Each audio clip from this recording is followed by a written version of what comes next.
grow up in San Diego? Yeah, I did grow up in San Diego. I went to high school here, and about the time that I got involved in the comic convention.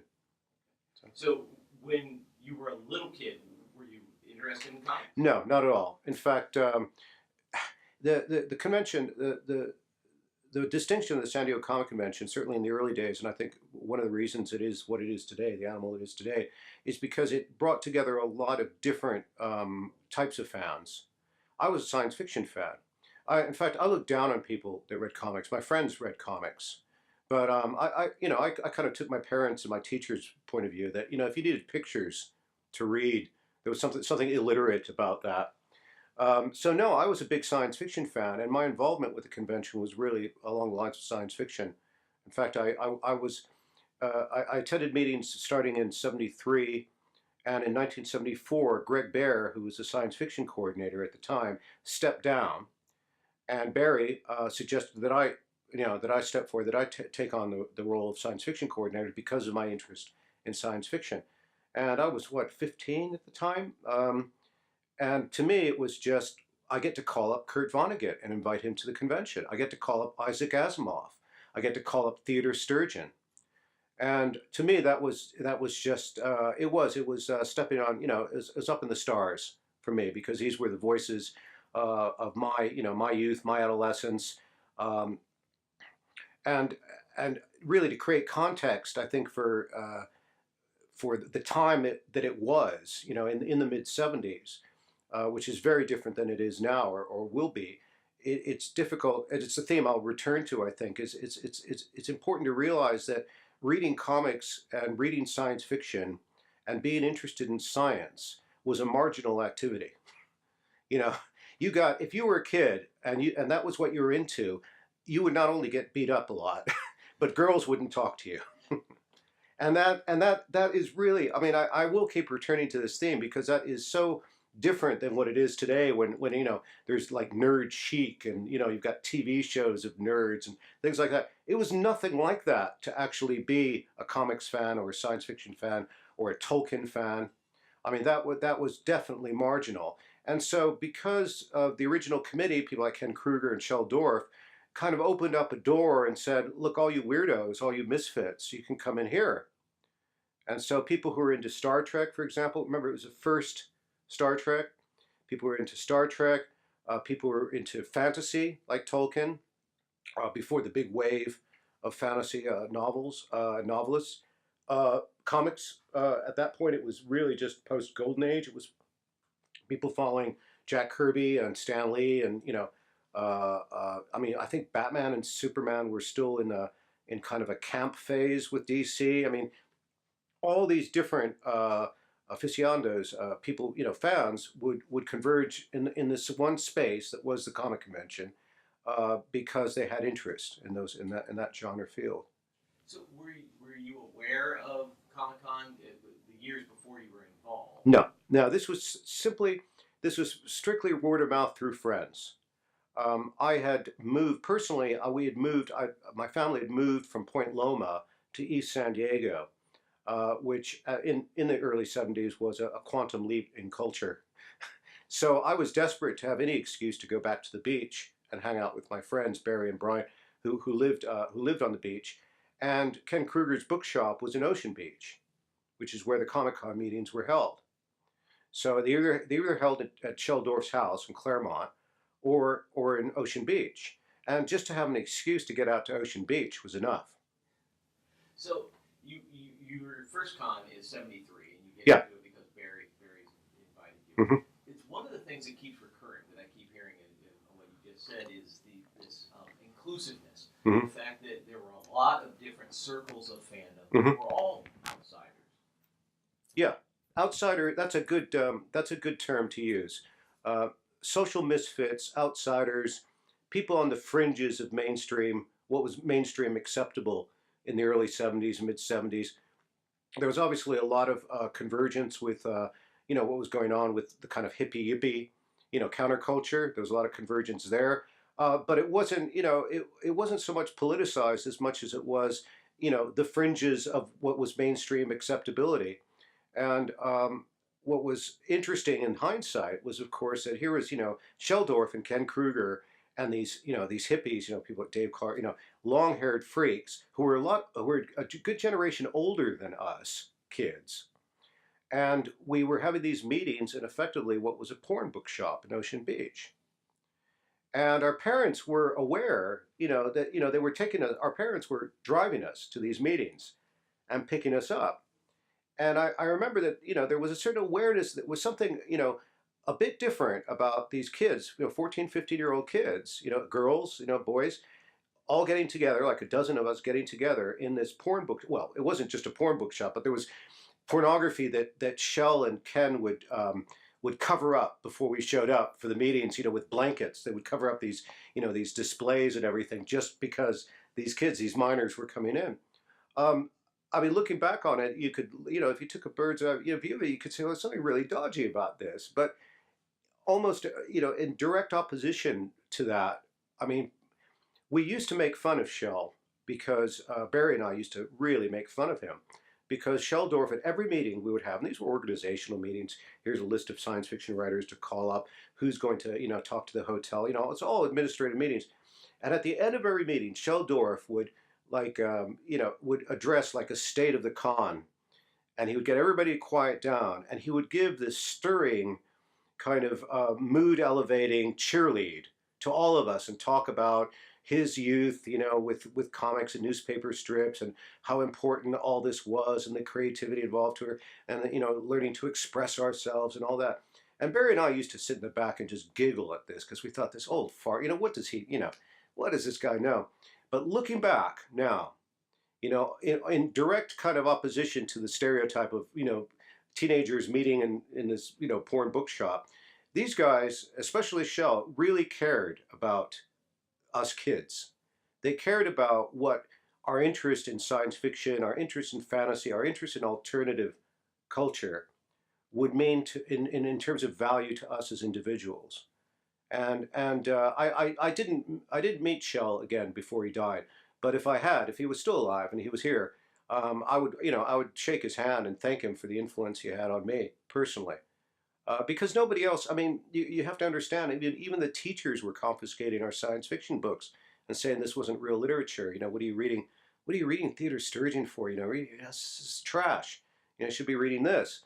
And I wasn't a comics reader, but I'm sure any comics fan will tell you about the times, the kind of, conflict or, resistance they would get from reading comics.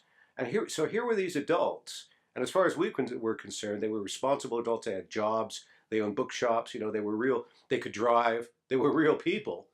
And they were encouraging us to pursue our interests, saying that there was some value. There was some value in what we were interested in. And we've heard that a lot. I mean, there's certainly some affection for what Ken and Shell did early on organizing you guys. But I want to get back to something else that you said. Your parents were supportive of this. Oh yeah, obviously. Yeah. Were you an only child? Were there? Oh no, I had a sister. She was too young to really get involved in the convention. I think she came to one of the last conventions I attended. I think the only time, my dad drove us out to Ocean Beach one day because I wound up connecting up with some other nerds at my school, people like Wendy All and her friends Bob Arndt and all that, who wound up getting involved in the convention, the committee. And so, usually it was like one parent that would take us all out. I remember my dad got out once at Ken's bookshop and just wanted to meet, Shell and Ken and find out, what his son was getting into. And he met them, and I don't remember what the conversation was, but he wound up shaking his hand, and I got the impression, in hindsight, certainly, it's like my dad met Shell, and it was like, oh, this is harmless, this is fine. And it might have had something to do with the fact that my dad was an old science fiction fan as well. So it wasn't a completely alien or threatening idea to him. So he did the things that he read, the sci-fi that he read, was that what you got started with? Or yeah, in fact, yeah. My deviation was all brought by my dad, who gave me my first copy. First science fiction novel I ever read was Princess of Mars, which was a paperback that he checked out from the San Diego Library. It was an old paperback edition, and he had read it as a kid. And gosh, I must have been, 8, 9 years old. And as far as my dad was concerned, any reading was good. And yeah, I wound up reading the entire series. In fact, later on, I wanted to make film, and I thought the first film I'll make would be a version of The Princess of Mars, because that really needs to be made into a movie. No, and from there, the sky was the limit. It was everything. I just absorbed everything. Just the idea of speculation, speculative fiction, and I think that that's what is at the core aesthetically, that binds, kind of unites comics fans, science fiction fans, fantasy fans, and all that is just looking at reality, or the experience you have in reality, and looking at, well, what if something was slightly different? What if this was the future? Or what if magic was real? Or what if I had superpowers? Or what if? And the whole idea of speculating on reality, or taking a step away from reality and thinking, what alternative could there be, is not only, I think, at the core of what unites these different types of fans, but also at the core of what I would say the last 30 years of progress in technology, certainly the advancement in computer science, the desire to go to Mars. All these things I think are in the same camp, really. Well, and it's interesting because as I'm talking to people, we talk about the counterculture, and certainly there's underground comics, and there's hippies happening at obviously the beginning of Comic Con 70, 71, prior to your involvement, but Mm-hmm. still around in the mid 70s but this group of outsiders is incredibly optimistic. Mm-hmm. We can do something. Not only are they taking their destiny in their own hands and building something and creating a place for other Mm-hmm. outsiders, but they're also seeking out the older generation creators Mm-hmm. for advice. Were you aware of Yeah, that at the time? yeah.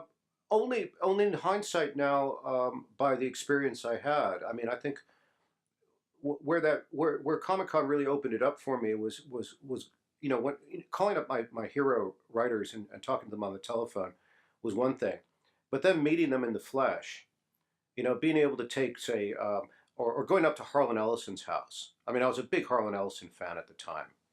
I Have No Mouth and I Must Scream, A Boy and His Dog. I mean, these were real to me. This was the new wave of science fiction. It was real kind of happening stuff. And to be able to meet Harlan Ellison, for Harlan Ellison to give me the time of day as just one of his readers, was very motivating and inspirational. And I have to say, I'm also very pleased that I run into Harlan every once in a while, and he remembers me. He knows me as that fanboy that knew him when he was, when I was 15, and that's creates a certain continuity, a certain type of, it's part of, it's definitely established my identity in a sense, as being reinforced by these visionaries. Taking Theodore Sturgeon around the convention, I was I think it was 74 or 75. That Sturgeon was the guest of honor, and I got to take him around. And he liked me, and talked to me about writing. And Theodore Sturgeon was a hero. He was an idol, and he was accessible. So I guess yeah, these older guys, older women they weren't removed, because we were all kind of, the age difference and the geographic difference, background difference really dissolved when it came down to the subject, which was, we were all interested in what we could imagine first, and what was imaginatively possible, and then looking at what could be done, or what could be created, not out of what you were told should be the way the world is, but the way you might imagine the world to be. And maybe that's a little bit of the motivation that kept all these, as you call them, hippies. I don't know what hippies are really. They're alternative people who were pursuing alternative cultures. Thought, well, we can do a comic convention. Why can't we do a comic convention? I mean, this was Shel Dorf's idea from Detroit, wasn't it? So his idea was to do something in San Diego that was like what he had done in Detroit. So that was a leap of imagination. Could it be done? And he was able to pull it off. And then, as we've heard, Jack Kirby's endorsement, Ray Bradbury and Jack Kirby's endorsement. So in a way, what I just described in terms of getting endorsement or recognition from my idols was what Shel and Ken Kruger and those guys were getting from Ray Bradbury and Jack Kirby, who were saying, "Yeah, you can do this. This You will be weren't a good." Bradbury fan? Oh yeah, I was a big Ray Bradbury fan. Absolutely, yeah, and visiting him was another. That was a huge benefit of being involved in the comic convention, was getting to meet Ray Bradbury, and of course Because his involvement predates your involvement, oh right? yes, Because he was here at the very early con. he was here at the very early con, but he was a friend of the convention. So, and he was somebody that would give, uh, well, Richard Butner was the chairman there. He would give him lists of phone numbers. You know, Larry Niven, uh, Jared Purnell. I think he's the guy that gave Shell Kurt Vonnegut's number. I mean, you know, these were, you know, it was all that network. I mean, if Ray Bradbury said it was okay, then it was okay. And this was before this was before authors had to go on a signing tour to sell books. You know, this was like, you know, writers were still writing at home mainly and in isolation, and it was book buyers, bookshops that were bookstores that were pushing their stuff. So the idea of going to a convention to sell books was still a relatively new idea. One of the things that gets talked about a lot now at the con is the fragmenting that Mm. Hollywood has come in and sort of dominated and is selling product. But there was always a film element to the con from the very beginning, that you guys were into sci-fi films. You just had already selected your favorites, and that's what you were interested in showing. Now, you mentioned that you had an interest in film. Was that another area of interest that you were able to bring people in and say, no, this is of value, you should go to this thing, you should see? Well, having worked in comics years later, I mean, I think my perspective now is that we are talking about different media. You know, we're talking about you know, writing literature as, you know, it's you know, you're imagining from the written word. Comics is imagining from a sequential art, you know, from visuals that tell a narrative, and film is yet another media. So yeah, I always had an interest in science fiction films because of the genre. Um, 2001, you know, was just, you know, the seminal, you know, the seminal film that we're all very much into, or the day the Earth stood still. But there wasn't the kind of feed. There certainly wasn't the comics feeding into the film industry at that time. I mean, comics were pretty much a separate, you know, medium, and it really wasn't until the '80s, until I was working in, you know, comics in the '80s, that the idea that you know, just like not all films are westerns, you know, not all comics are superheroes, and you know, the idea of it as a medium, or the potential of what could be done with sequential art, you know, became evident. But that's something that Hollywood does now. You'd know more about that than me. So, your first con, you're a 15-year-old kid, Mhm. and you're put in charge of a whole area. Yeah, yeah. How did that go? I mean, did you feel overwhelmed, or did you feel up to the task?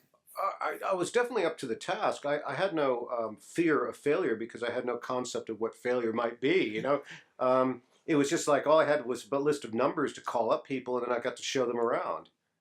And the fact that you know, the other committee members had confidence that I could do that made a big deal. If somebody had doubted it at the time, if somebody said, "Oh, I don't know if you're up for it," then that might have occurred to me, but it didn't. You know, it just went ahead and did it. So, is that the way that things went? They saw a need. We need somebody to do this, and whoever's in Yeah. the room, or Barry says, "I know the guy that can do it." Yeah, it was all volunteer. It wasn't really, there was never a straight management hierarchy. There was a chairman, and usually that was a begrudged position because of the responsibility involved. And then somebody would take care of the dealer's room, somebody would take care of the program book. But much like this convention was thrown together, a lot of it is just out of will. You know, it's just like who's willing and who's got the time, which I imagine is stark contrast to the way the convention is run now. So, how did you have the time to do this? I mean, you're I in was a high kid. school. Yeah, I was. You know, well, the meetings were in the afternoons or on weekends, and then you know, the convention was a 3 day weekend. It was a Friday to a Sunday, so there was no, you know, there was no conflict. You know, none, I don't think anybody's studies suffered or anything like that. No, it was all, you know, just it all fit in. So there. So, right away from your first involvement, you're obviously getting some reinforcement because you're meeting these heroes. You want to keep doing this. Yeah. Mhm. So, how long was that initial involvement? You went for the first Yeah, high school. Yeah, from high school. I mean, the thing that stopped me going from the convention was when I went to college. In '76, I was admitted to UCSC, and I just started studying. I started, undergraduate school, and just, kind of didn't think about it anymore. I thought, well, that was then. Certainly never thought of the San Diego Convention as anything other than a bunch of fans meeting their heroes, meeting their writers that inspired them, the writers and artists that inspired them. Um, it wasn't until much later, like I said, when I entered the publishing industry professionally, that it occurred to me that San Diego had kind of taken on a life, a dimension of its own. And I mean, in a lot of ways, I think that what's interesting coming to this convention, this nostalgia con, is the perspective it's personally given me, because looking backward now, I'm beginning to see that there's a reflection. As I said earlier, I mean, the thing is that we were misfits, we were nerds, we were fans, Star Trek fans. We were science fiction fans, comics fans, and that was very much in the '70s, early '70s. That was the fringe of popular culture. We weren't into sports. None of us, were, um, popular at school or anything like that. Um, and that was the core kind of value and the core unifier, I think, of everybody that was involved. And to see that kind of become now shift into a mainstream or be absorbed by a mainstream, to where now the San Diego Convention, which was an eclectic, weird people who dress up in costumes type of thing, to turn into the main, trade industry the main trade industry conference for the entertainment business, is a very strange leap. And I think that says something. I think it says something about popular culture, and it says something about where certainly Hollywood is right now, where the TV industry is right now. And I don't think it's altogether good. I don't think it's altogether positive. When you went to school, what did you study? What was your Philosophy. philosophy? Okay.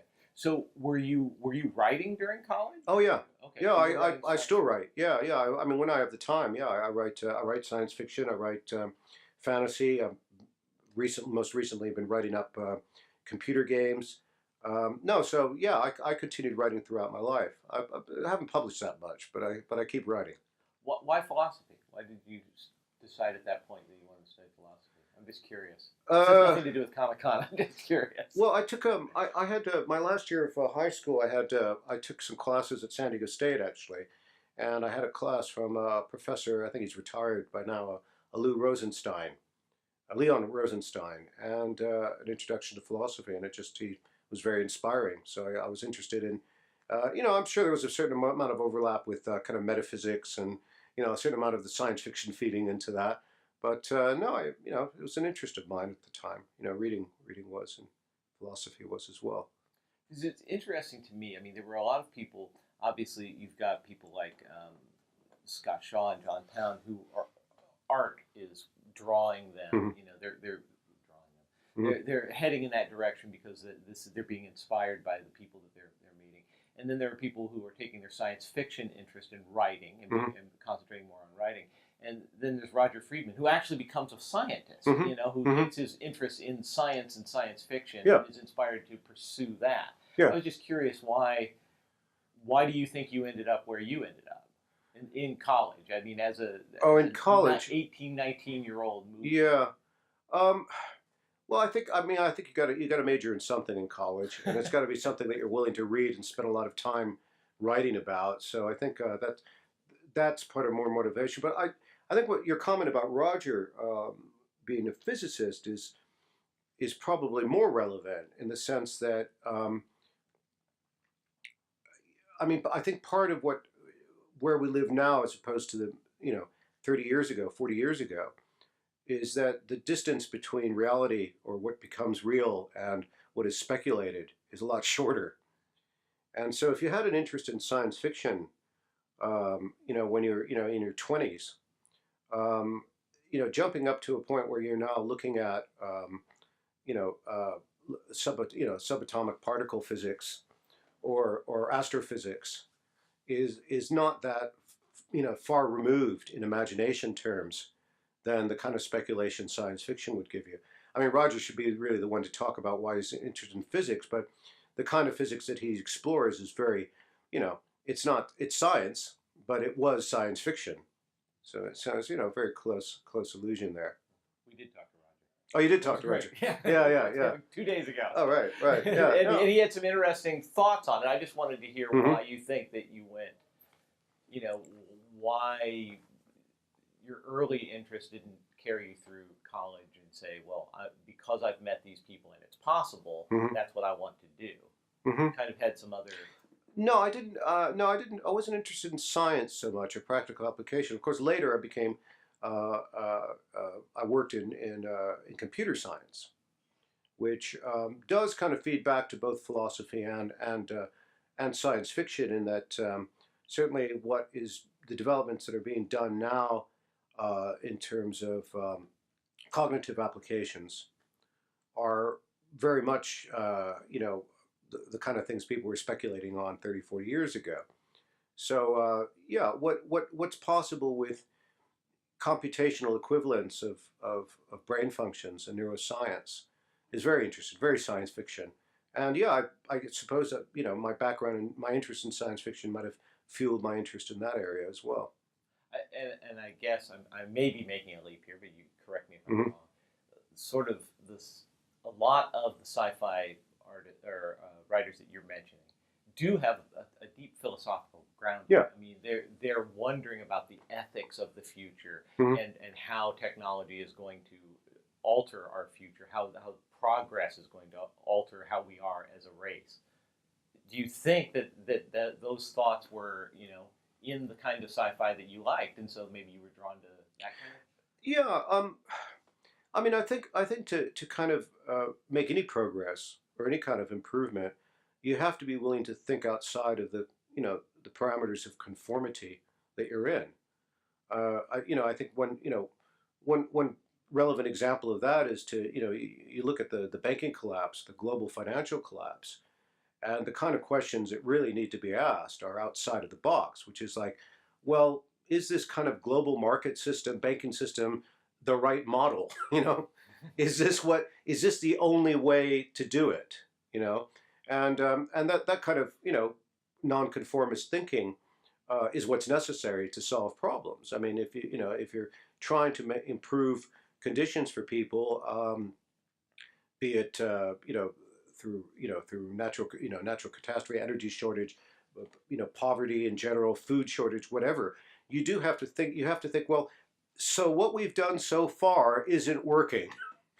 So what do we do that's different than what we're doing now to improve it? So I think that's speculative thinking. Yeah, you have to speculate in order to look at progress. And science fiction writers just did it for they wrote down those speculations for a living. There's also forewarning. I mean, Philip K. Dick. I mean, there's a lot of just quantum possibilities. This is the way things could be if we continue down these lines, or this particular technology offers these particular solutions. This is where we might wind up. And maybe I'm leading you in that direction because I was just at the Blade Runner panel the other day. Right. And some of this stuff was brought up. Dick's sort of forward-thinking. Electric sheep. Where are we going on our resources, and sort of the philosophical.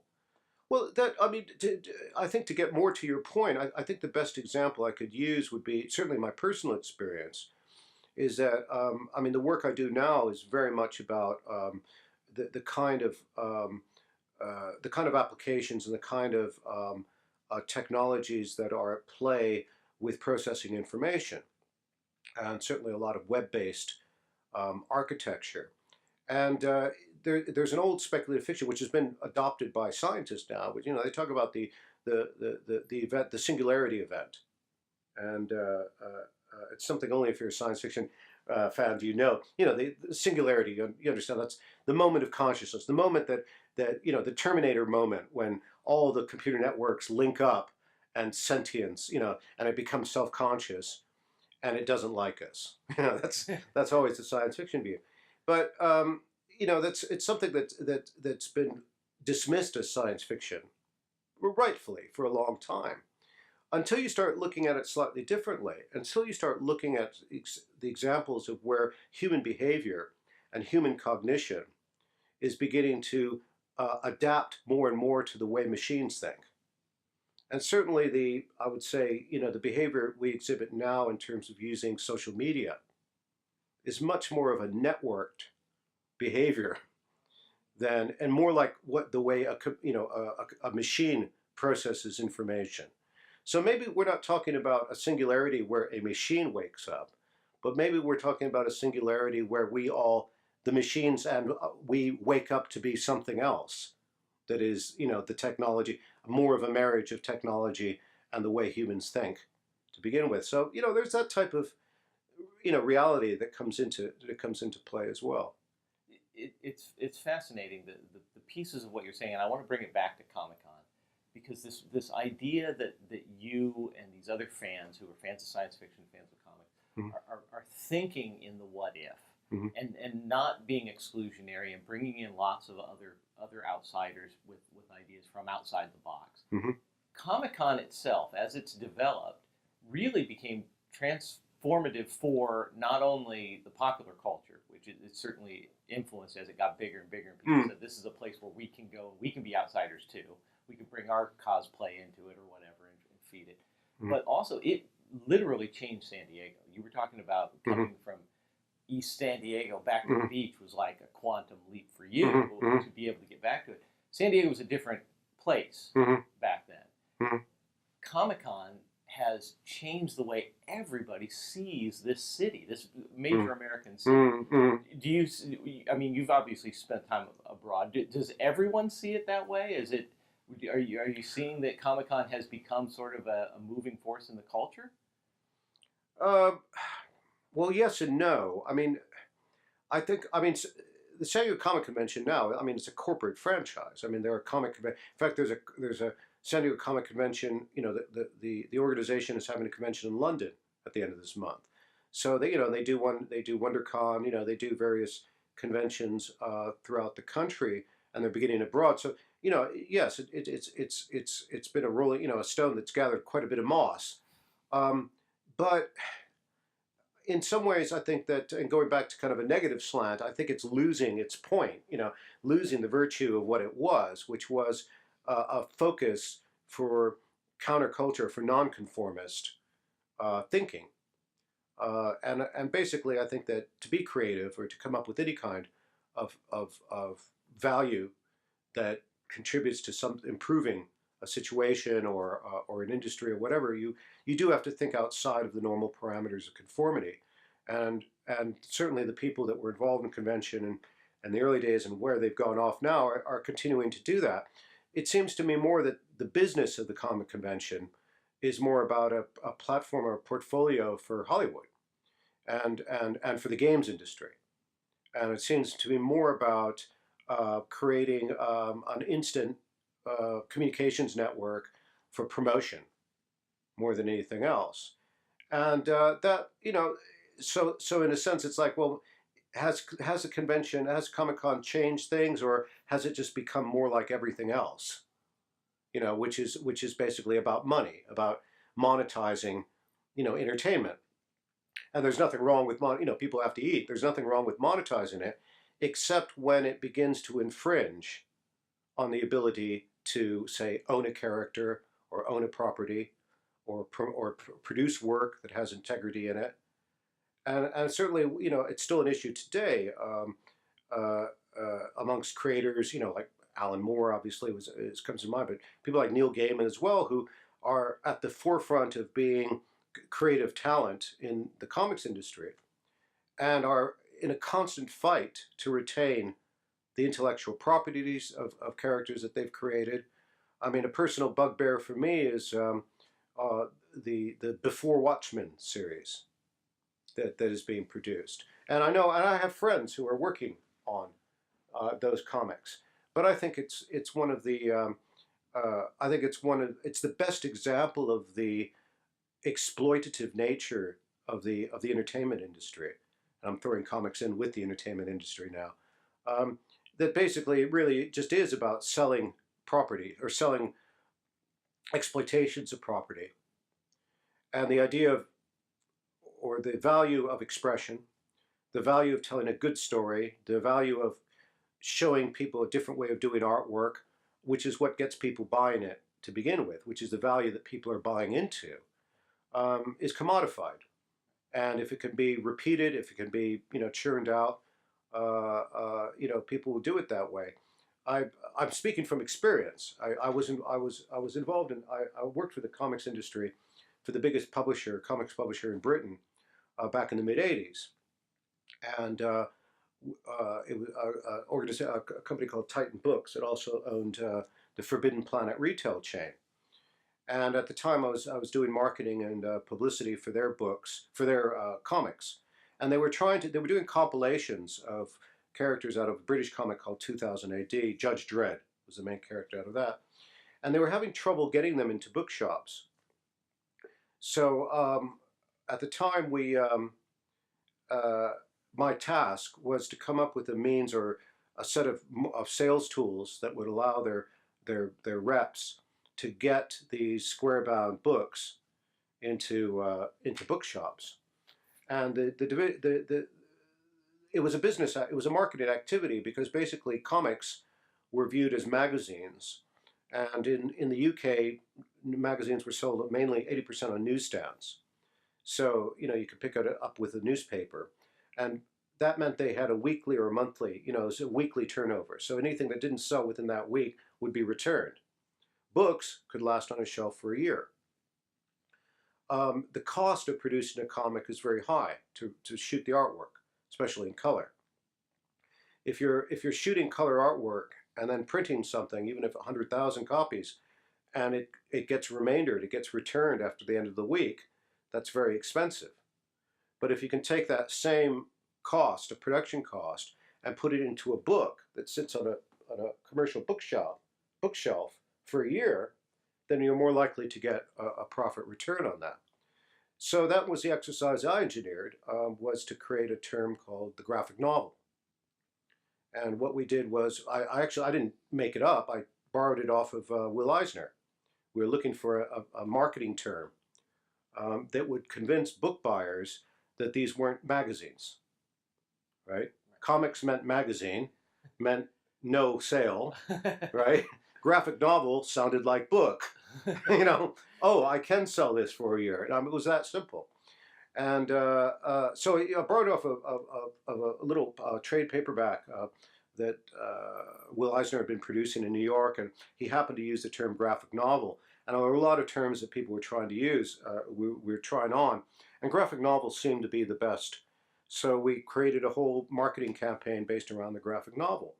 Now, this is a roundabout way of saying that attracted a lot of attention from not just the press and the book trade, because suddenly these books were going into bookshops. And in fact, I mean, a lot of what DC was doing with Dark Knight and Watchmen, the graphic novel, were based on the additional sales that we were able to achieve in the UK. Also, I was able to get Watchmen on the Sunday Times bestseller list. It was the first graphic novel that ranked there. It was number 20 or something. So this was fantastic for DC.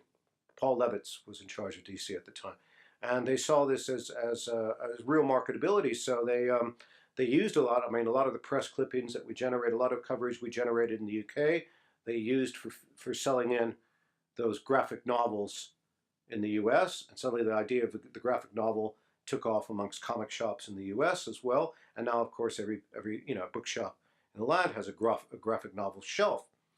The problem was, I'm sorry, what I wanted to add to that also generated a lot of creative interest amongst writers and artists in the UK, especially people like Grant Morrison and a young Neil Gaiman, who suddenly saw a different avenue for what he was trying to do.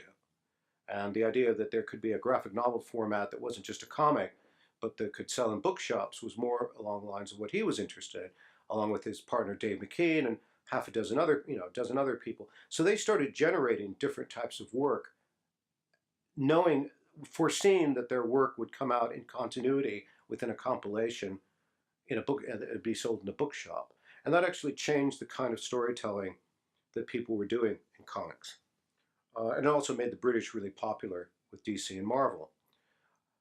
So, but the caveat to this, of course, is that although there was a tremendous amount of creativity flourishing at that time in the mid to late 80s, that was coming out of London and influencing a lot of people here, by the way, like Frank Miller, Bill Sienkiewicz, the Hernandez brothers, Art Spiegelman.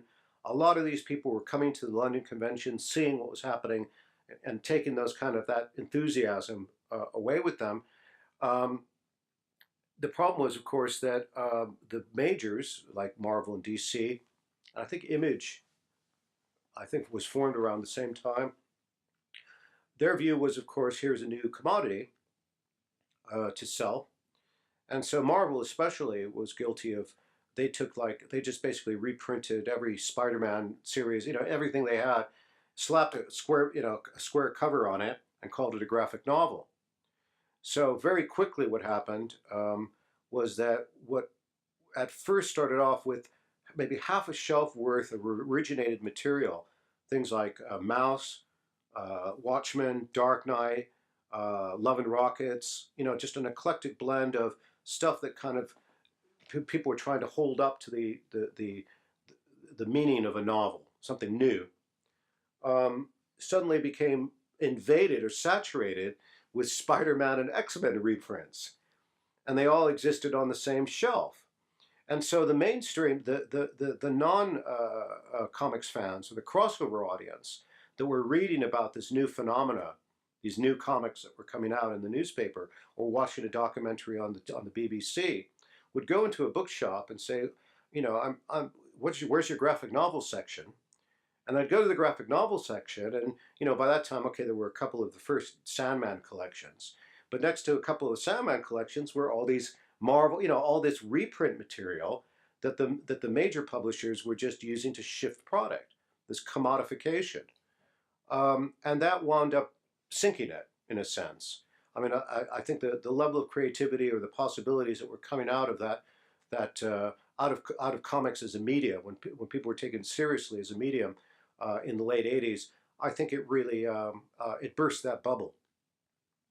And I don't think that comics as a medium has ever lived up to the potential that people were really looking at, where it could have gone. There's a lot of independent stuff that's being published now. There's a lot of good stuff that's being published, but I mean, what's the example? I mean, best example I can use, Sandman was a really popular comic series, right? Everybody was saying that was a groundbreaking comic series. And, it's something that Neil would still be writing if it wasn't for the commodity model that DC has, where they've got to own Sandman. And therefore, Neil will never gain the benefit of it as if he had written it as a novel. And until the industry is still stuck in that thing, and that industry, that commercial, commodity orientation, is what is at the heart of, the comic convention now, because these are the publishers that run it. You could tell me better than I could that the Hollywood, the film production companies are the same thing. I mean, they're looking at shifting units. They're looking at shifting units in terms of something that they see as really popular, but in many ways they're blind to why people are buying. Why are they popular? Why are genre films popular? Why is science fiction popular? You've got hundreds of, the superhero film is it, right? If you go down to a theater now, that's, chances are 3 out of 5, it's going to be a superhero film. When's the next superhero film? Oh, that must be it. It must be because, you've got characters who are wearing, their underwear on the outside of their, their trousers and, their pants and they have superpowers. But that's not what made superheroes popular. That's not what caught the interest of people to follow superheroes. Spaceships and alien invasions are not all there is to science fiction. Science fiction would not have survived in terms of what it is. So I'm meandering a little bit, but I guess what I'm trying to say is that now the comic convention, the scale that it is now, may bring incredible resources to San Diego and maybe a global franchise in terms of what it's doing. But its center of focus is now shifted. And it's no longer engendering the kind of creativity or the kind of cultivating the kind of talent that, say, came out of the comic convention, the original mid-70s comic convention, in which you had old Sheldorf and Ken Kruger with his funny cigar saying, do what you want, kids, express yourself, be original, don't follow the herd, do something new. Those were the values that were coming out of the original comic convention. And as I said, I mean, I look at it now and think, wow, it's really kind of a shame. It's all, all, you know, all replication. And the evidence I would give, of course, is that actual comic sales are way down. If you look at a comic now, if I recall a time where if something was selling less than 100,000 a month, it was in trouble. And now, it's due for cancellation. And now you're lucky. You'd have to tell me. You're lucky if something makes, if it's breaking 20 or 30,000 a month. Certainly for the independents.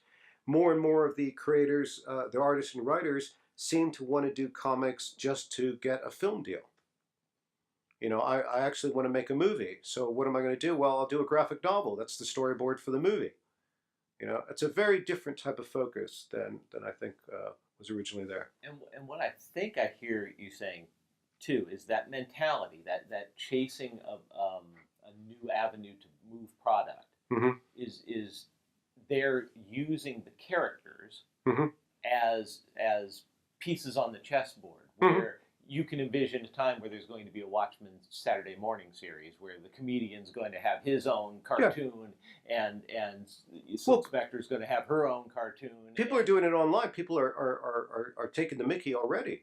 There's a Charles Schultz version of the Watchmen, and fortunately satire still is alive and good. But no, I think it's outrageous that that there are artists and writers who would take on board doing prequels to The Watchmen, knowing how the author, Alan Moore, feels about the way he was treated by the corporation in terms of his ownership and the integrity of the property.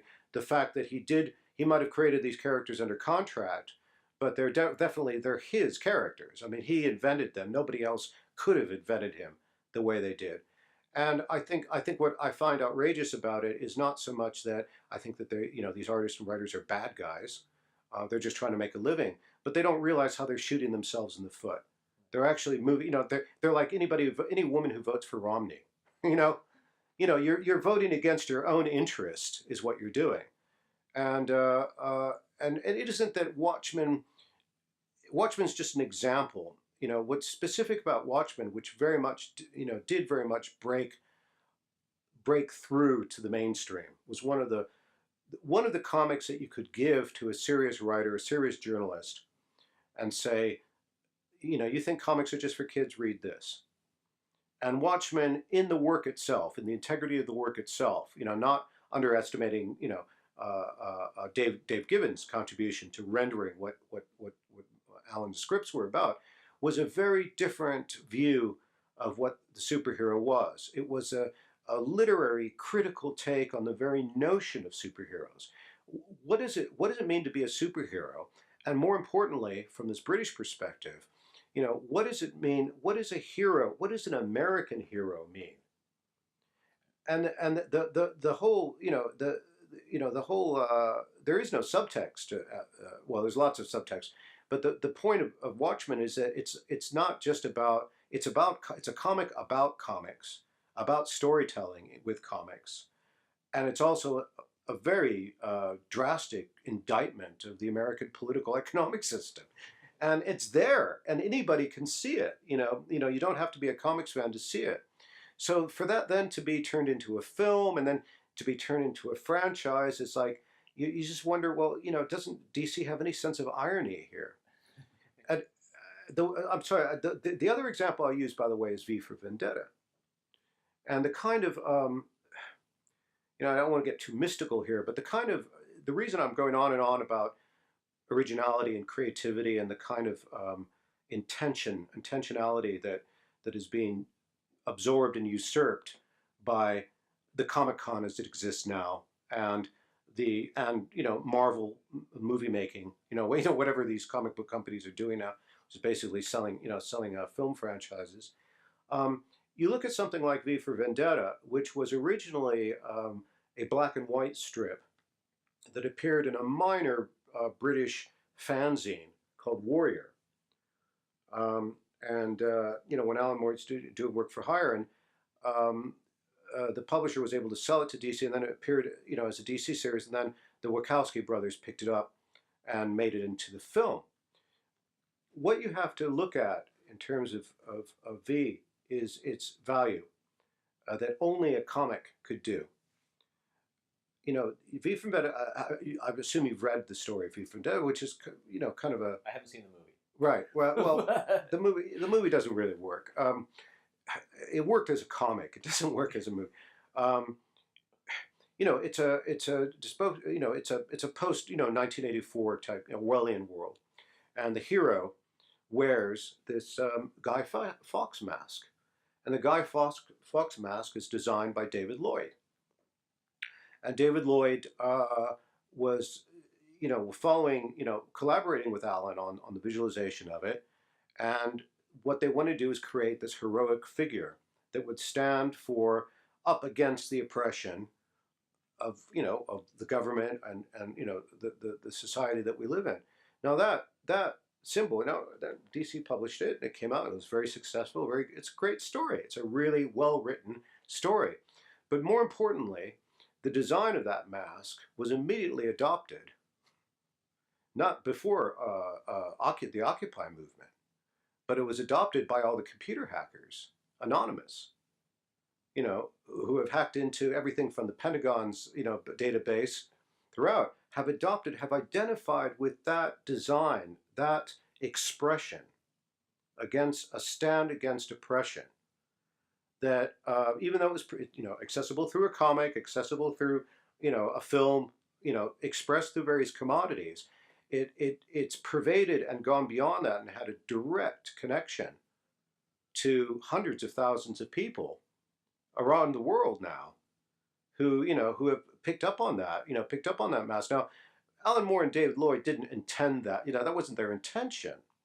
But I'm trying to illustrate an example, maybe a little bit too vaguely, where when you're dealing with the integrity of an artistic expression, where you're actually speaking to an audience, trying to deliver a message, a truth to an audience, that will penetrate whatever industry, whatever commodification attempt there is. And all that happens is you get a lot more noise in the field, a lot more noise to filter through, to filter out, the more that, that industry, expands. But the irony, of course, of the V for Vendetta mask is that it's a big seller now, but Time Warner owned the design. So Time Warner makes money every time they get a percentage every time somebody sells a mask. This anti-establishment mask, it gets sold by Time Warner. Well, if I'm hearing what you're saying correctly, and I know that those are the examples that you're using, another example is when I talked to Barry at the end of the interview yesterday. He said he was not aware that DC was using Clarion the Witch Boy as a character in their universe beyond Jack's involvement. He said he didn't realize that until years later. Yeah. He said that's still something that they use beyond the fourth world, beyond that enclosed universe that was obviously what you hired Jack Kirby for. But to mine it for individual characters that you can pop into a Saturday morning show, which I've seen Clarion on the Justice League cartoon. Is he was surprised by that. Was that this shift in that you are drawing the parallel to the way that Comic-Con commodifies everything.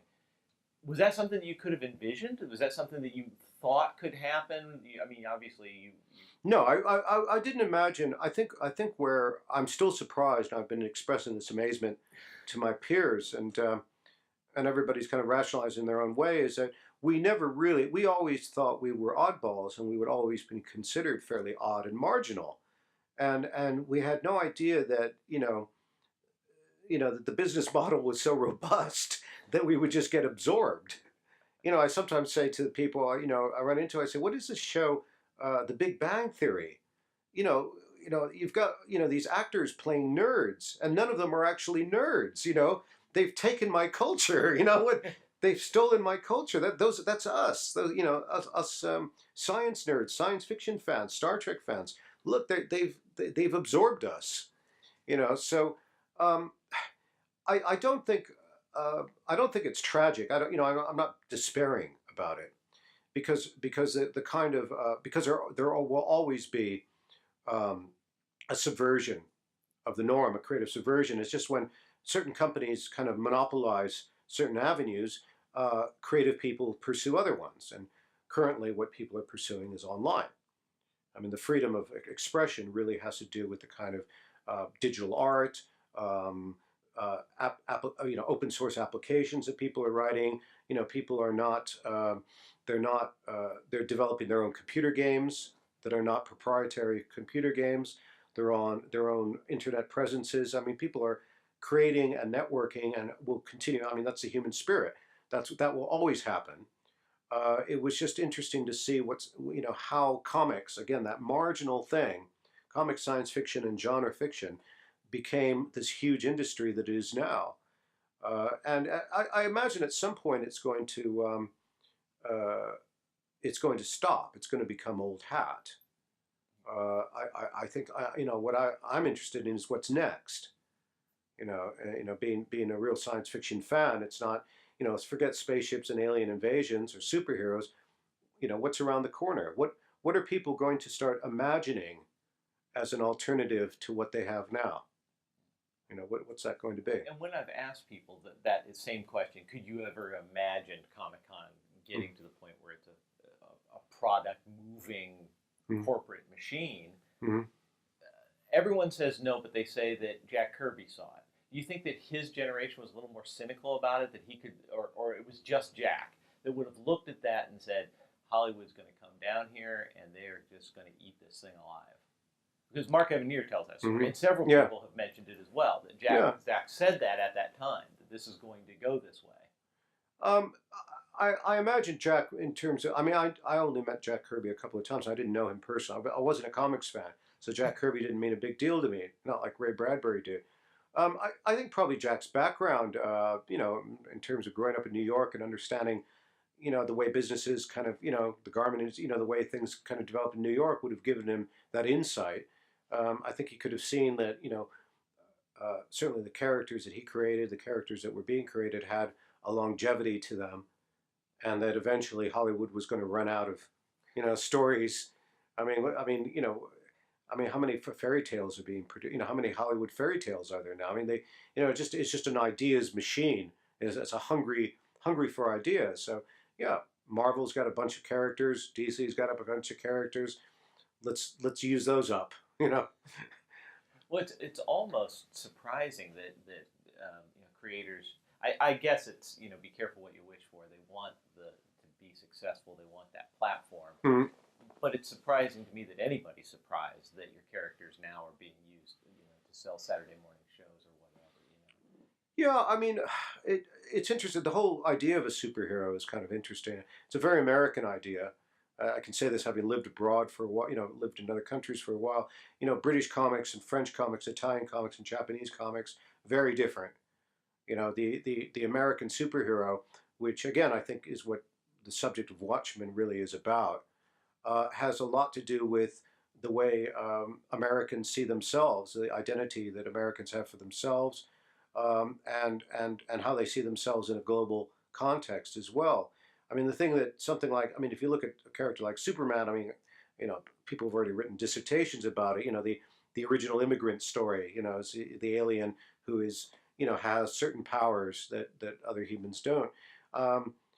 Batman is the multimillionaire who beats up poor people, and wears a mask while he does it. These are characters which are very much part of American culture, and which obviously feed right into where Hollywood is at.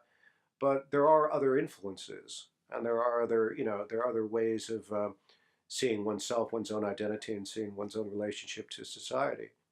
Jumping back into your story, after you leave college, then what do you talk about being abroad, but Yeah, I graduated, gosh, it was 84, 83. And I, uh, I had got a degree in philosophy, so I picked up the newspaper and started looking for the philosophy jobs. And for some reason, there was a shortage of them that year. So I just started writing. I did I started pitching uh, articles, journalism in Santa Cruz and also to the San Francisco Examiner. And I got a break in that I met some Polish guys, some Polish factory workers who had just come over during the Solidarity movement. And I had a friend who spoke Polish fluently, and I was able to do a kind of in-depth interview that ran in the Examiner. And that opened a few doors for me. But God, it's worse now. But it's freelance journalism's a hard life. So I wound up getting a job in Paris with a radio station as a news presenter, and then wound up kind of building up from there. And then I left Paris after 8 years and wound up in London, where I'd been offered a job by the BBC, again in journalism as a news writer and reader, mainly writing about European reaction to U.S. foreign policy. And that fell through. And I found myself in London without a job and without an apartment, without a place to live, and kind of desperately going, oh, what do I do? Do I fly back to the States, or what do I do? And I applied for about 100 different jobs. And one of the jobs I applied for was they needed a publicist, a publicity marketing manager for Titan Books. And I went in for an interview on that, and my background with the comic convention is what got me noticed by the owner, Nick Landau and Mike Lake. And they went, oh, well, apparently Nick Landau, the owner, had corresponded with Barry years ago. So the fact that I had this experience got me the job. Very badly paid. Terrible What year pay. is this? This is 1984, 1985. Yeah, it's about 1985, I think. 1986. No, must be 1985. About that time, well, I was. That's encouraging. The Comic Con could open the door for you in '85. Yeah, it was. It was a pretty good. Yeah, it was a pretty good opportunity. I was desperate. I was desperate not to have to come back to the States. So, and that kind of opened up a whole world there, because the British comic scene was very different than the American scene, but very influenced by the American scene. And there was a young guy there who was hanging out at the office, a young journalist by the name of Neil Gaiman, and we got to be friends. And Neil filled me in. He's the guy that handed me copies of, I think the first issue of Watchmen had come out, and he handed me Watchmen, showed me Dark Knight, showed me a lot of what was going on with Art Spiegelman stuff. And in fact, I remember that we had this one conversation on a drizzly. The offices were in St. Giles High Street, right in the center of London, and we were standing on a street corner right outside the office, this basement office. And Neil gave me like an hour and a half rundown. He was standing there, gave me a rundown on the entire history of British comics and the British scene and who was doing what. Clive Barker, James Herbert, everything across the board. And I remember saying to Neil, I said, leather jacketed Lou Reed wannabe, why don't you take this job? You're much better. You're much more qualified to take this job than I am. You know all this stuff. I'm going to have to learn it all. And he went, no, I've got other plans, was his answer. So, I'm sorry, I'm drifting a bit. What was it? What was your last I was question? just filling in the timeline of Right. how you got here. Now, in '85, Comic Con is enough of a presence that it's giving you work. That's cool. Yeah. But British comics are pretty embryonic at this. You say you're talking about the history of British comics. I was just in the British Cartoon Museum this summer. Right. It's still tiny. It is still tiny. Very small. There isn't that much going on in British. I mean, there isn't the money to produce mainstream mass market comics like there is in the U.S. And there isn't the territory either. There just aren't the sales. I mean, British comics, 2000 AD is still probably the most popular. And during its heyday, it was selling maybe 80, 90,000 a week. But apart from that, there wasn't much else going on. There was Marvel UK, It's a very small outfit. No, mainly what the British comic scene was about was a creative ferment. I mean, there was a lot of very well-read, smart writers. Neil being one of them, Grant Morrison as well, Garth Ennis, Mark Miller, and these were all young guys who had their were influenced by American comics and wanted to write American comics. So DC and Marvel would come over twice a year to the conventions and basically headhunt. I mean, off of once Alan Moore had kind of burnt his bridges with DC, they used Alan actually for a lot of referrals. I mean, Alan Moore suggested Neil to Karen Berger. Jamie Delano was a friend of Alan's. He got a lot of his work through Alan's referrals. So the more doors that Alan shut on his own career, the more it opened up for other people. So no, it was. I was involved in trying to get a nascent British comics industry kind of going, because my argument was with my bosses at the time was that, look, you have these limited publications, very small avenues that a lot of talented people are desperate to get exposed in. And then as soon as they have that exposure, DC and Marvel come in and hire them. And they make all their money for DC and Marvel. These freelancers are going where there's capacity to publish them. You need to create the capacity here. And I was able to convince at the time IPC, which was a larger, more along the size of a DC, to actually launch some new comics. One was called Crisis, and the other was called Revolver. And in fact, that Crisis was the publication that I found Garth Ennis. Garth Ennis had submitted a script. This Northern Irish guy, I think he was 18 at the time. And Mark Miller came out of that as well. A lot of people wound up working. So there was towards the late '80s, there was an attempt. I spearheaded an attempt with some editors and some publishers to actually reboot the British comics industry. But it failed because the monies that were expected much higher returns than was realistic. And there really wasn't the kind of the volume market that there was. So a lot of stuff got exported to the U.S., and a lot of the writers and artists, of course, wound up working, making films. James Robinson, who did the was it the League of Extraordinary Gentlemen? I think he's still living in L.A. If not, San Francisco. He's currently writing Earth 2. Earth 2. Oh, right, for DC, right.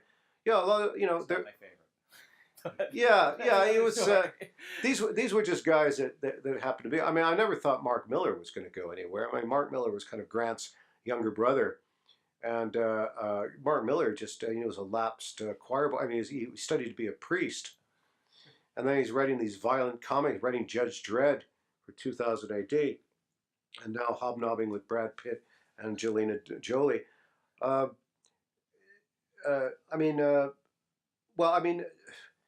Neil Gaiman's probably a good example of somebody who did shift the aesthetic boundaries of the parameters of comics into a more a fantasy and shall we just say more sophisticated level of storytelling, more enduring, and open it up to a wider audience. Certainly to women.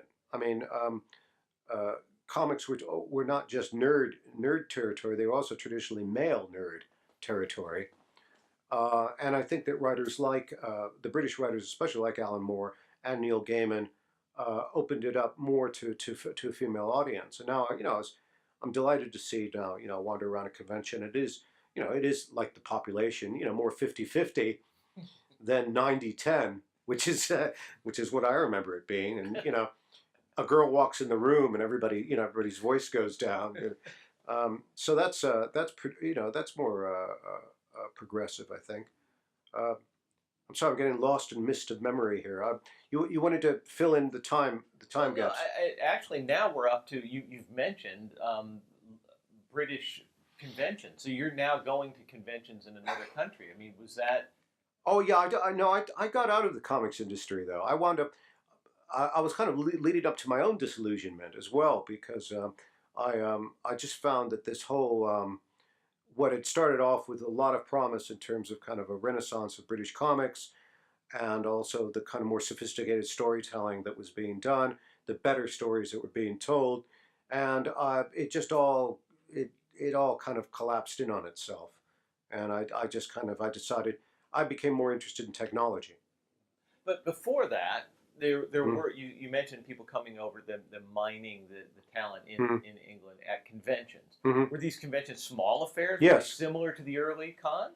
No. Did you recognize the irony? I mean, that you were Yeah. very much into the sci-fi with the Yeah. early cons that you were involved in. Yeah. Uh-huh. Now, 10 years later, Comic Con has gotten you a job in the comics industry, Yeah. Yeah. and now you're going to cons in a foreign country. Yeah. Yeah. I was. I mean, I was running. Book signings and exhibition events and things like that. Yeah. I mean, they were both the London, and at the time it was just a London and a Glasgow convention. I think there are regional conventions, comics gatherings all over the UK now. They're much more. They're less businesses than they are fan events. I mean, they're very much run by So fan they were events. still fairly organic kind of Yes. things Yeah. in the They mid weren't. '80s. They weren't money making enterprises.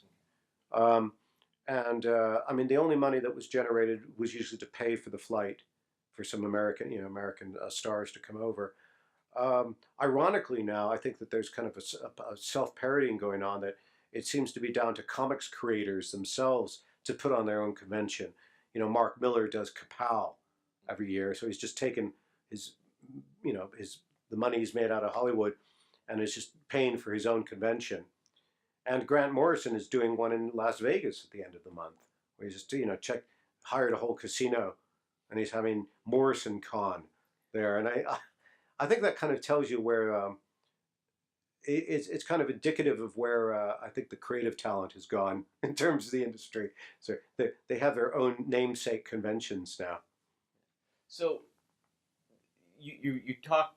Now we've gone beyond your time there, but while Hmm. you were there, while you were working in comics, did you come in contact with people that you had known from Comic Con? I mean, did you ever come back for that during those I years where you were working at Titan? I came back once in 1990 uh, to a convention here when there was a move by IPC to try and they were trying to sell British comics into American distributors here.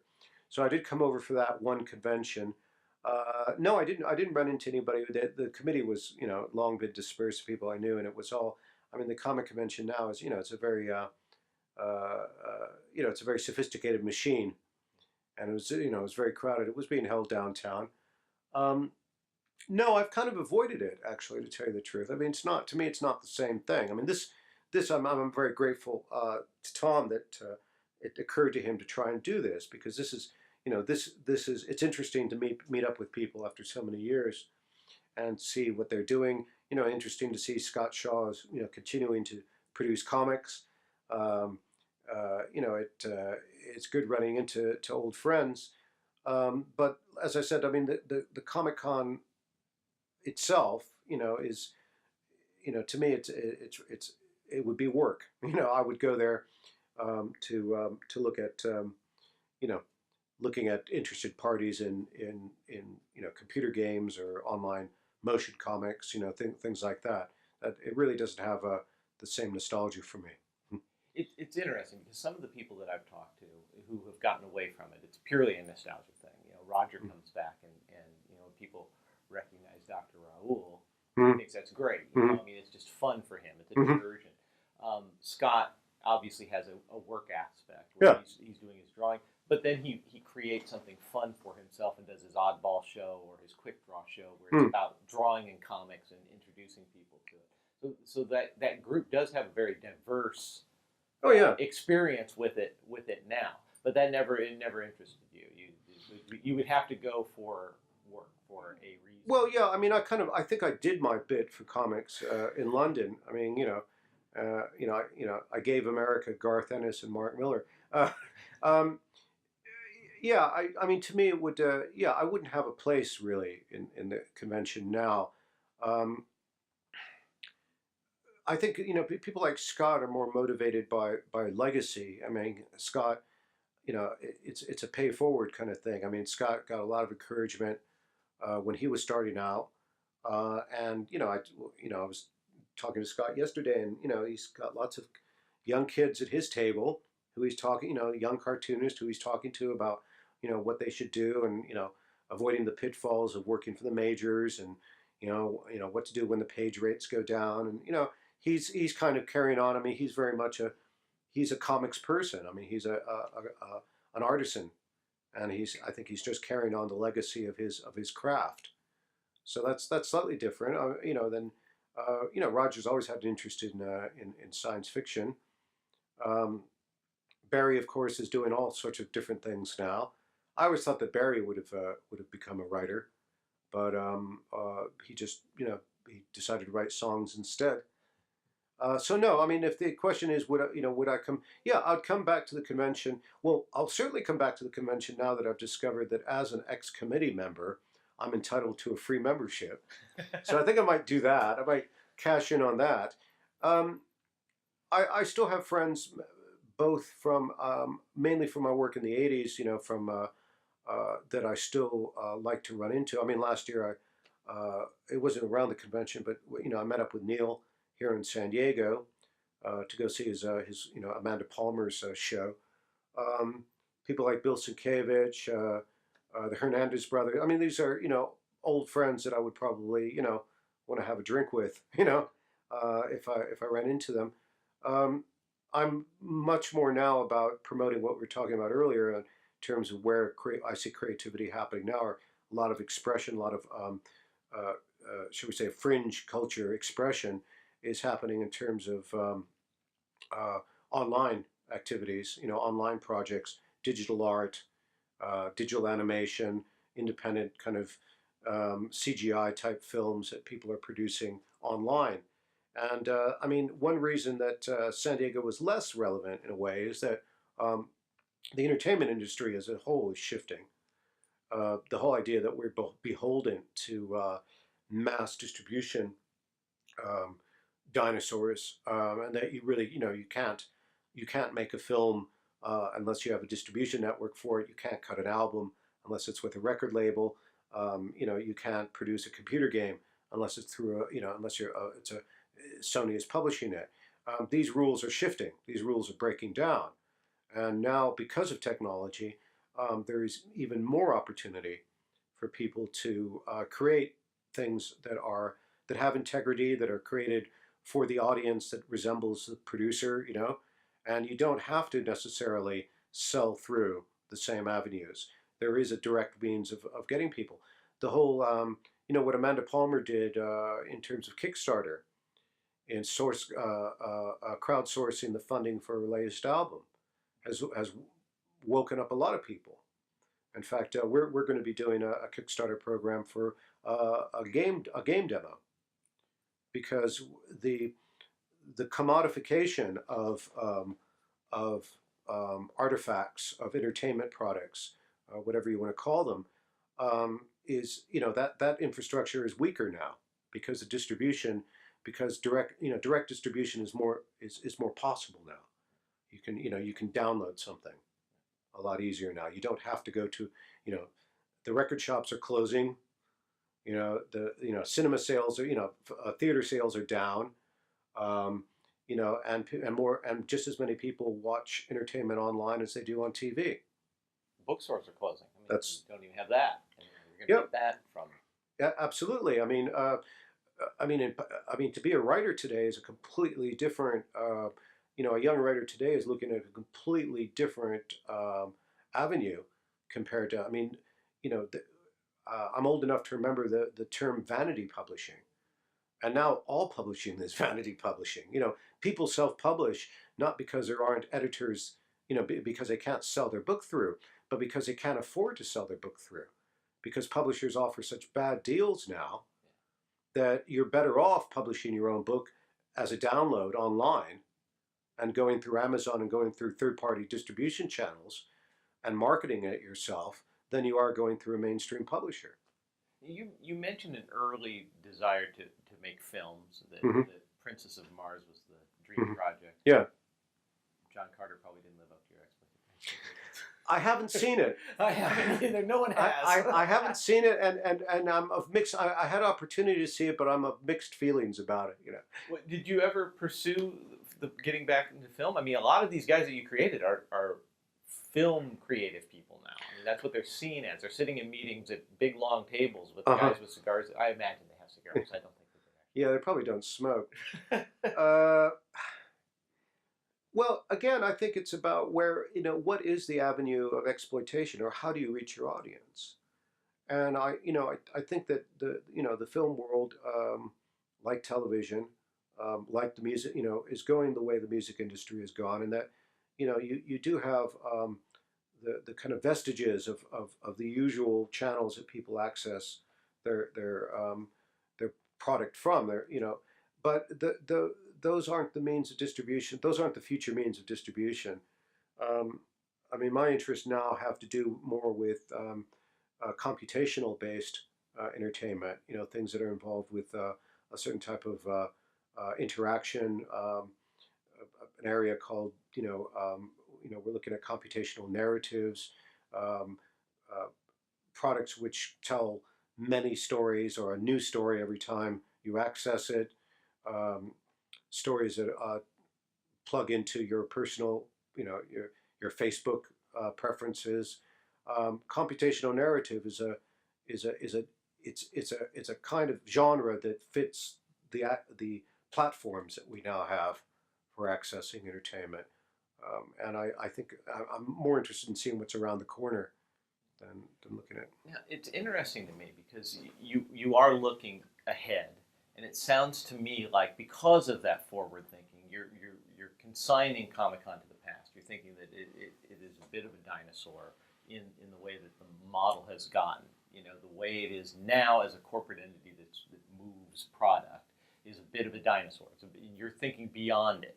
Do you think that there's a chance for Comic-Con to still be a meeting place for people who are thinking outside the box, or is it just so big that they can't find each other in that mess? Well, the main events, the main attractions I would have to go into a comic convention seem to be all the counter Comic-Con events that happen. I mean, there are all these private meetings and restaurants and places downtown that happen apart from the convention. And in fact, I was talking to Dave McKean about this, and he was saying, well, I'm not going to bother with the membership. Why do I even bother with the membership? I'm just going to meet all the people I want to meet, and we'll just meet up in bars and restaurants, and what's the point? I don't want to sound so arrogant that I'm suggesting that Comic-Con's a dinosaur that's about to go extinct. I mean, I'm not suggesting that. There obviously is a lot of money still to be made in that type of setup, otherwise it wouldn't continue. I just think in terms of the spark of creativity or original thinking, which is what I believe motivated a lot of the people who are here today, who've come back here today. Certainly what I saw happening in London at a place called the Café München in the mid to late 80s. Certainly a lot of the creative sparks that have originated or caused a lot of the changes in terms of the audience, the penetration into Hollywood and all that. I don't think that Comic-Con the way it is now is conducive to that type of creativity, simply because that type of creativity is counter conformity. It's counter what there is. It's counterculture. It's fringes. It's saying, well, you already had a lot of that. Let's try something different. And that's the attitude that I don't think that you can artificially cultivate that. Getting back to your involvement in Comic-Con in the mid-'70s then, what's your favorite memory? What do you go back to and say, that was the coolest. I'm glad I got to do that. Well, meeting Timothy Leary was a real turn on. I mean, only because he was this larger than life media personality, and the guy that Nixon called the most dangerous man in America. So to meet somebody flesh and blood, who was that caricature, was pretty exciting. Getting to know Theodore Sturgeon was certainly, and George Clayton Johnson. I mean, George Clayton Johnson, the guy who co-created Twilight Zone. I mean, if there was any single influence on me more than written science fiction, it was the Twilight Zone. I mean, I lived and breathed that. the guy that George Clinton, the guy that wrote the pilot to start the first Star Trek, the first ever Star Trek, um, and George is exactly the way he was, back in the early '70s. He's exactly the same guy. Um, so I think that there is a spirit. If we're going to talk about there is a spirit of the original Comic Con that's still present. But I think it's more about shared values and and shared perspective as well. Which again, not to be too negative or not too damning of the Comic Con, so that they don't hear this and deny me my free membership. Um, I don't think that that's not necessarily the same focus or interest of the Comic Con the way it is now. I mean, right now they're a showcase for very important companies in the industry, very important television programs, very important film projects, large comics publishers, medium-sized comics publishers. So they're catering to that now. So it's not their fault. There's not they just that's not their focus. Their focus isn't cultivating the next Scott Shaw. The one thing that I still love about Comic Con, and the thing that I like to go there for, I have a son, so I'm kind of introducing him to creative people. But when you see a line of people who know who Jerry Robinson is, and this is the year before he dies. I mean, he was not in great shape. It's a kick for him to see that the culture has changed so much that there actually is a line of people who know who he is and know what his contribution was. I mean, there are still, and I was talking to Jackie Estrada about this, there is still a small con experience to be dug out of the larger experience, I think. Yeah, I think you'd have to do some digging. I mean, I think you'd have to look for it. It's just the nature, it's the nature of the industry. I mean, how much merchandise can you wade through? I think that there are still people who attend the convention. I mean, there's still artists and writers who aren't necessarily, looking for just the showcase, who will talk to fans. I'm sure that's still possible. And there's still a lot of, comics creators who, Steve Ditko is still alive. He's never been to a convention, though, has he? There's still kind of very interesting people working. And again, what was originally, I think, not to labor the point, but I think one of the biggest attractions to comics and to science fiction was that it was an overlooked genre, or overlooked genres, because basically they were considered trash culture. Comics were disposable. Science fiction were published in pulps. They weren't considered serious literature, which means you could get away with a lot more because nobody was really paying attention. And so to have that kind of to put the mantle of credibility on the comics now, which is what I think film Hollywood has brought to it. With the money comes the credibility. In some way diminishes the value of it because it's no longer representing that that on the side thing that that not that your teachers and your parents aren't necessarily going to want you to look at. It is. I mean, it's interesting the different perspectives that we've gotten as we've talked to people. So everybody has a very valid view of what those early cons meant and what it meant to have those people come together and do it. So let me do what I've been doing at the end, is kind of throw out some names from the early cons and just give your impressions or memories of the other folks that we've talked to. So word association here. A little bit, yeah, a little bit. How about Mike Towery? Well, Mike was one of the original committee owners. He was always very tall. He's always been very tall. So when I was younger, I was shorter. And so I remember him being very tall and imposing. No, Mike's. My hat's off to Mike for organizing this. I think it was the right move. This could have been a disaster, or it could have been of no interest. And instead, it's. I think it's the people I've spoken to. It's kind of sparked a lot of re-examinations of what we were doing back then and what it meant. And I think it's been a very good convention for the people who were involved. And I think it is down to Mike. Richard Alf. Well, I didn't know Richard that well, and I mean, he mainly. I remember Richard being part of the Gillies, which was Roger Freeman's Gilligan's Island tribute. You got to understand a lot of the convention was about